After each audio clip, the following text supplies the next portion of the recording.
Joni Mitchell is an icon of the Woodstock generation, with deeply emotional songs that sold millions of records and won her Grammys. But a new box set looks at Joni's career through a different lens. Today on the podcast, Joni Mitchell, the jazz singer. I'm Amil Niazi, sitting in for Elamin Abdelmahmoud. This is Commotion, and I am excited to dig into Joni Mitchell's jazz years with Carl Wilson and Laila Biali. Welcome to the show. Oh, thanks for having us. Hey, thanks for having us. Yeah. So, Carl, we're talking about an epic box set, 61 songs spread out over 4 discs. Tell us what we're getting here with Joni's jazz and what story it's trying to tell us. Yeah. So Joni's been doing this kind of archival project for several years now, a set of box sets that up till now have sort of covered her career chronologically.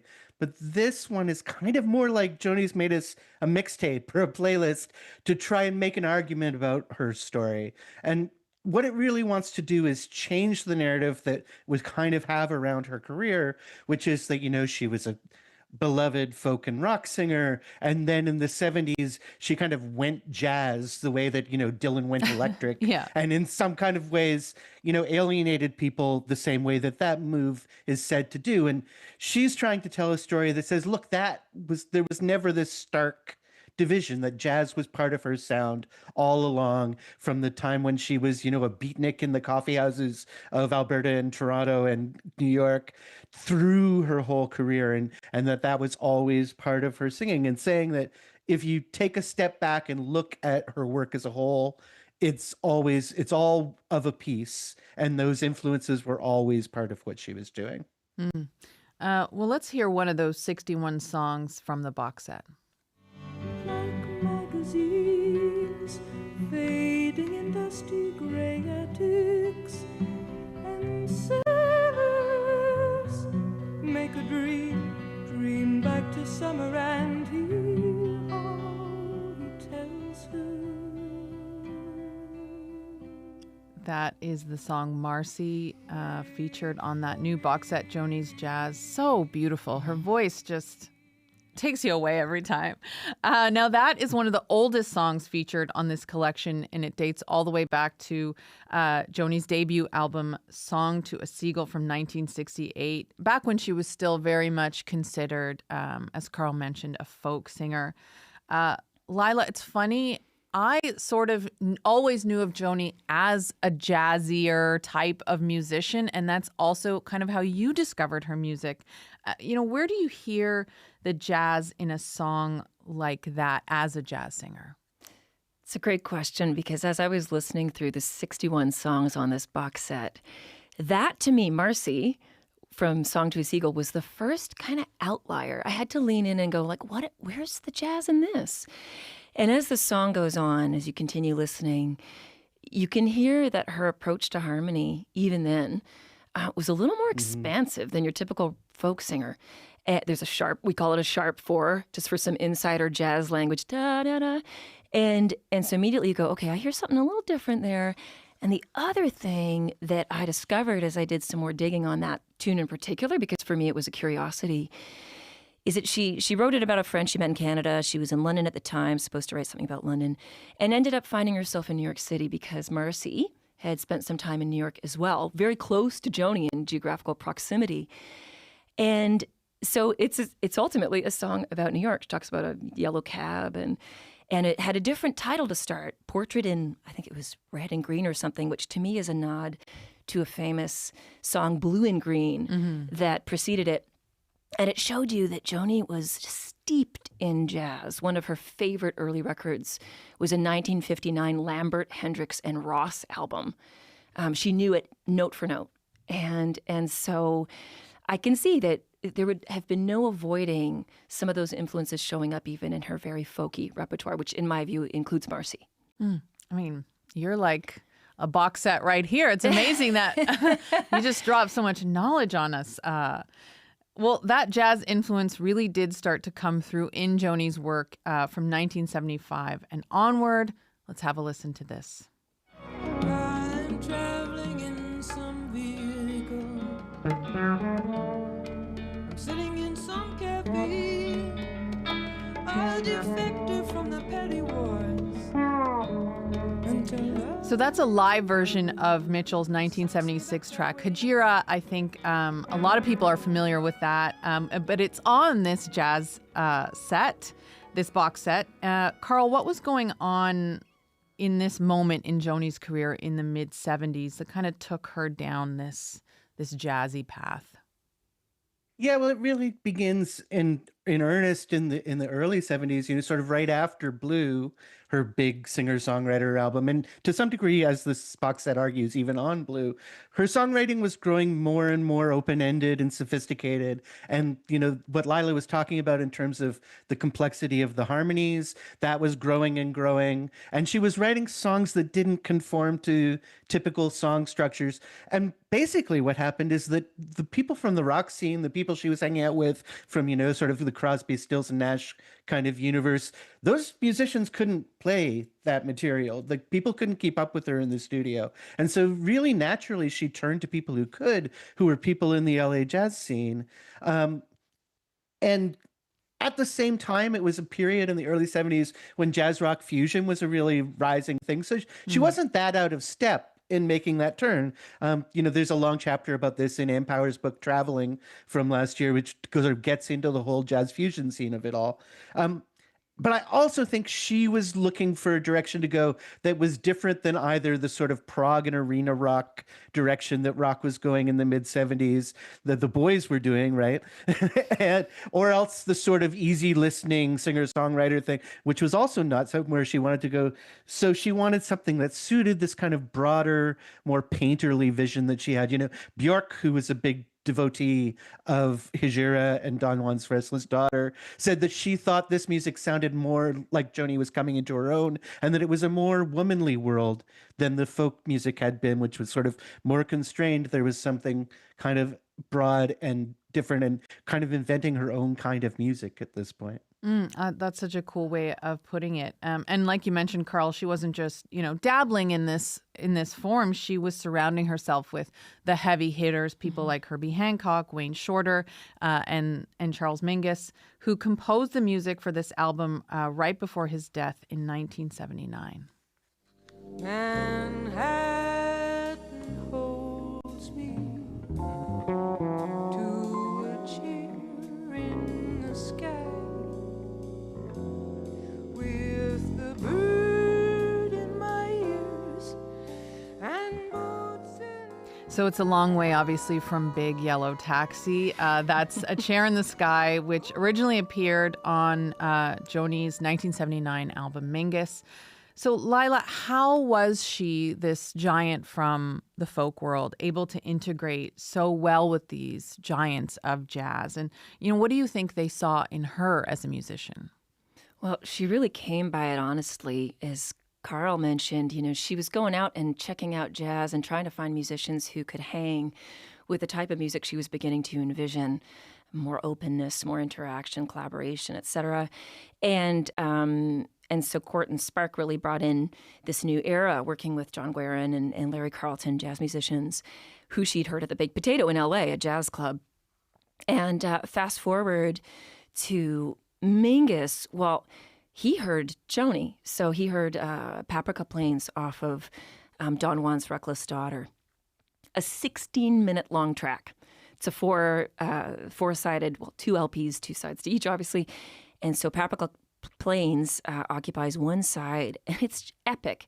I mean, you listen through it. I listened through it yesterday, and there's just no question that she was experimenting. And so she very much aligned in spirit with the jazz musicians of the time, in particular Charles Mingus, who then sought her out through her management and label, not successfully initially, but then Joni caught wind of it through the grapevine and then pursued him and, made it very clear she wanted to do this. It was in keeping with the direction she was already heading in. And there, thus came the Mingus release, and Herbie Hancock was brought into the fold, who ended up being a long-time collaborator to this day.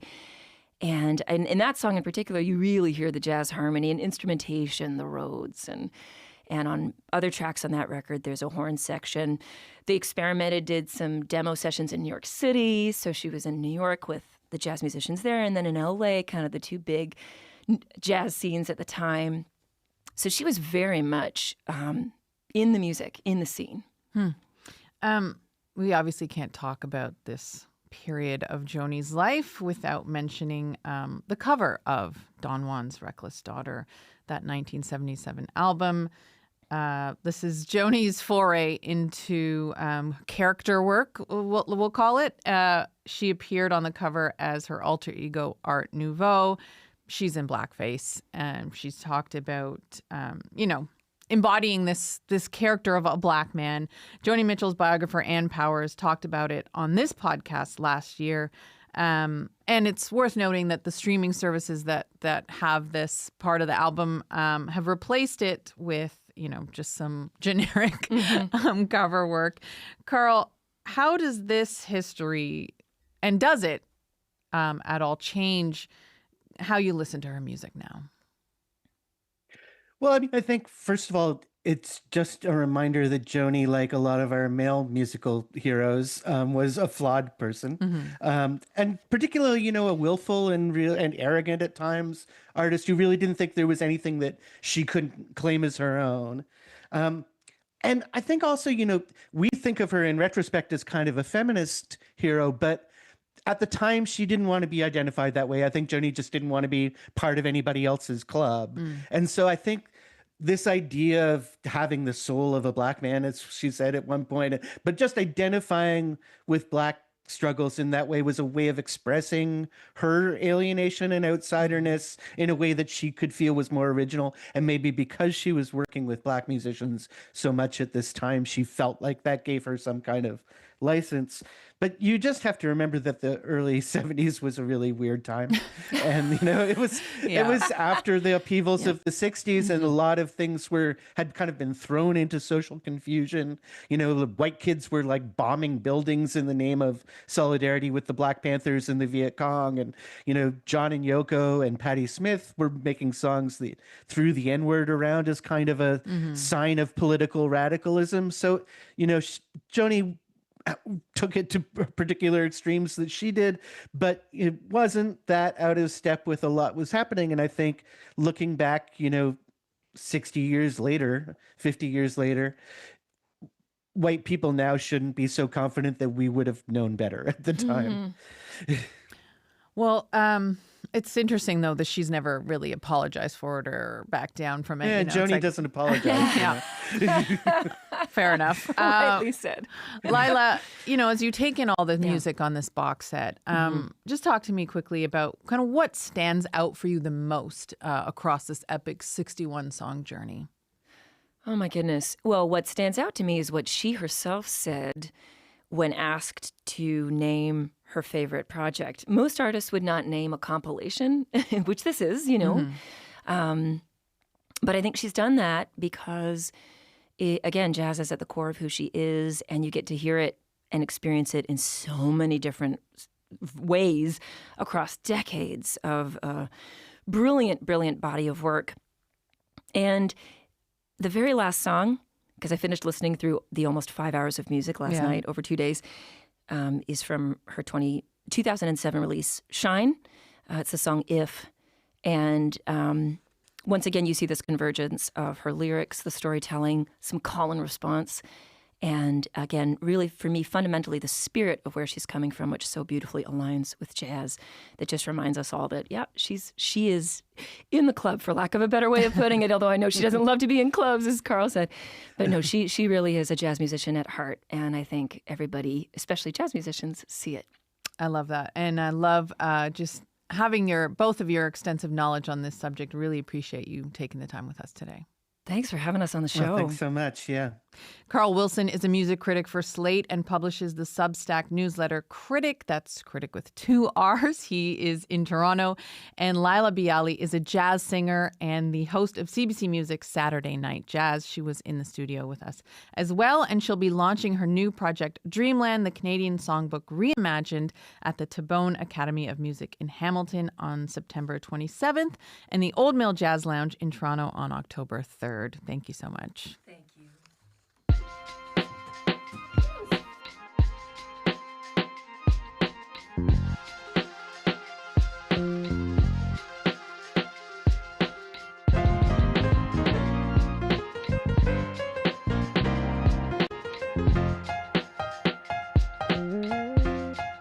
Amil Niazi sitting in for Elamin Abdelmahmoud.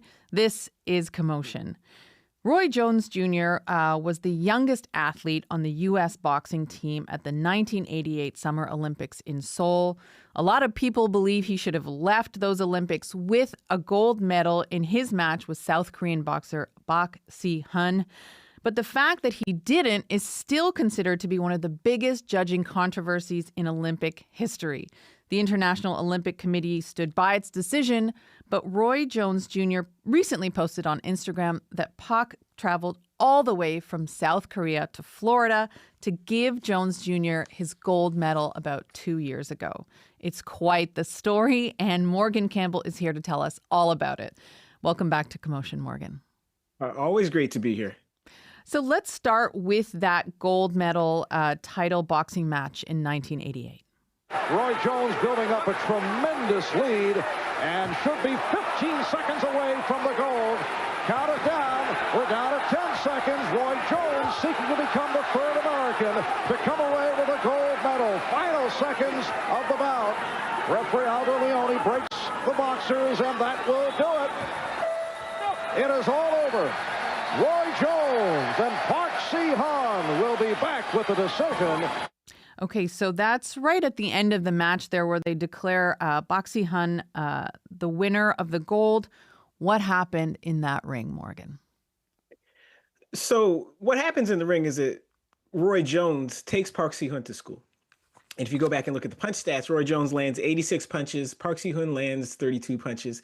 But boxing judging, especially back then, it wasn't numerical. It was all subjective. You had these criteria.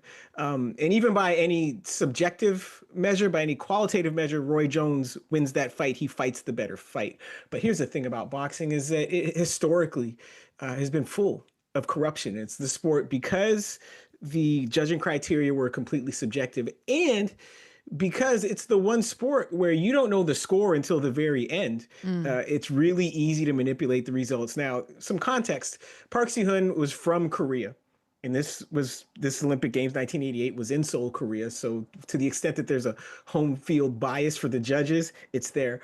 Two, on the way into the tournament, Park Si-hun is the overwhelming favorite. He was the world amateur champion from the year before. Roy Jones was young and ascendant. People didn't quite know what to make of him at the time. But again, bell rings. Park Si-hun beats a Canadian to reach the final.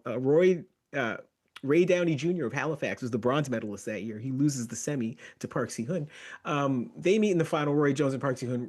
Roy Jones is almost untouchable in that final.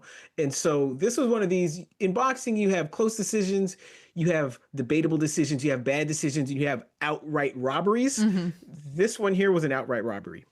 So you talked about that subjectivity involved in the judging. I think a lot of people are familiar with that subjectivity in a sport maybe like figure skating. But what did this match really reveal about how judging works when it comes to boxing's scoring system? Well, I don't know that it revealed anything. Like, people that watch boxing already kind of knew. And what it reinforced was that the judging criteria, because they're so opaque, especially in Olympic judging, you don't necessarily know who these judges are. You don't have their track record. But it was very clear that at least 3 of these judges decided that no matter what happened in the ring, that they were going to vote. They were going to score this fight in favor of Park Si-hun. So you almost didn't even need to have the fight if these 3 judges had already had their minds made up. And the only way to score a fight like that in Park Si-hun's favor is if you already had your mind made up. Right. So given all of the controversy that took place afterwards, did the Olympics investigate? You know, was there a big uproar after he loses this gold medal?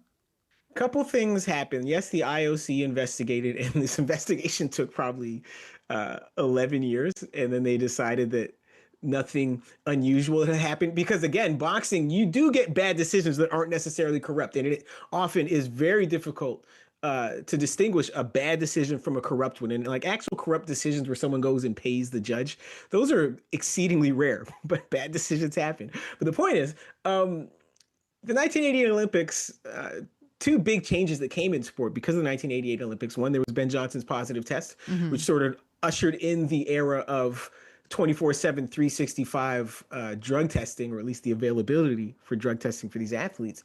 And 2, the old International Boxing Association overhauled their scoring criteria. And so what we call in boxing the must system, where the winner of the round, based on these subjective criteria, gets 10 points, loser gets 9 or fewer. They got rid of that, and they ushered in computerized scoring, where all you did was count punches. But it turned out that computerized scoring was just as flawed as the must system, just flawed in a different way. So we're just learning about this incredible decision that Park Si-hun took to come down from South Korea to Florida to give Jones Jr. this medal. Why do you think he felt compelled to do this 30 years later? It's very clear it was that this gold medal was a great source of shame for Park Si-hun because he knew he didn't earn it. And there were stories in the Korean press, stories in the Korean press in real time. And this is very, very, very, very standard for boxing press and for fan reaction. When a fighter benefits from a bad or corrupt decision, we blame the fighter as if it was his or her fault, as if he or she was telling the judges how to score the fight. It's not the fighter's fault. They go out, they fight the best they can. Sometimes they win, sometimes they lose. But Park Si-hun was the subject of all this scorn and all this ridicule from the press back home for receiving this gold medal that he didn't earn. And it gnawed at him for years and years and years and years. And a couple of years back, he made the decision that he was at some point going to go to Florida and give Roy Jones his medal back. Because again, when you are a competitor, you're as proud as Park Si-hun is, you don't want to wear this medal out in public because you know you didn't earn it. Yeah. But some 3 judges made the decision to give you this medal that you knew you didn't earn. For sure. That makes sense. How could you wear that out in public? You couldn't be seen with it. So obviously we know how it affected Park Si-hun's career. What about Roy Jones Jr.'s career? How did it, move forward after that match? Big picture, it didn't, slow his trajectory as one of the greatest professional boxers of all time. If you sort of forget everything that happened to Roy Jones in the ring after about 2004 or 5, because he just, like a lot of fighters, gets older, slower, loses to a bunch of people he has no business losing to. But from the time he turned pro till about 2003, Roy Jones was absolutely untouchable. Untouchable. You go look at his highlights on YouTube, and he does things that you didn't even think a boxer could do in terms of his hand speed, his unorthodox defense, because he didn't really raise his hands like they teach boxers to do. And so in that sense, it didn't affect him because he was the fighter he was. He was a talent he was. He is a once-in-a-generation talent. But in boxing, especially in those days when Olympic boxing was a big deal, and especially in the U.S. when this was prime time viewing, you win a gold medal, you make a lot more money in the opening stages of your pro career than you would otherwise. And by the time, there's a lag time between winning the Olympic medal and turning pro. And in that lag time, people forget why you're the silver medalist. If he had turned pro the following week, then he could have ridden this wave of publicity. He's this aggrieved party out for justice. But, 4, 5, 6 months later, all people remember is that he's the silver medalist. Because you're the silver medalist, we're not going to pay you what we would have paid you if you were a gold medalist. And so in the sense that it's used an Olympic gold medal as a springboard into a lucrative pro career, especially in the early stages, that's what these judges deprived Roy Jones Jr. of. Wow. Very quickly, Morgan, just give me this in 30 seconds. Why does this gesture still matter? Why do you think, despite the decision, he still came down to give him that medal? From Park Si-hun's standpoint, again, this is something that has nagged at him for 36 years. He knew he didn't deserve this gold medal. And if he couldn't reverse the judge's decision, he could make this one thing right. And then more broadly, the reason, because I cover boxing, I'm into boxing all the time. People don't care about boxing. There's no reason for this to get outside the boxing bubble. But here you are talking to me about it. Right. And part of it is because so much of what's happening. Leave it there. Sorry, Morgan. Yes. Morgan Campbell, thank you for being here. You're a senior contributor at CBC Sports. His memoir is called My Fighting Family, Borders and Bloodlines. That's it for Commotion today. I'm Amil Niazi, in for Elamin Abdelmahmoud.